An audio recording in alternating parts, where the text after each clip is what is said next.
A number is rounded off to the desired number of significant figures when you drop one or more digits that are to the right. When the first digit dropped is less than 5, the last digit that you're actually retaining should remain unchanged. Now, when the last digit that you're going to drop is 5 or greater, then that means you should add 1 to the last number that you're going to keep.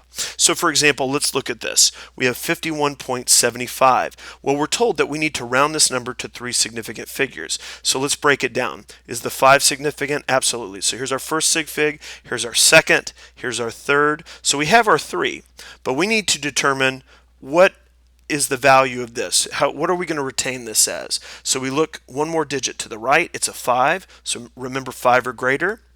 So you direct your attention there.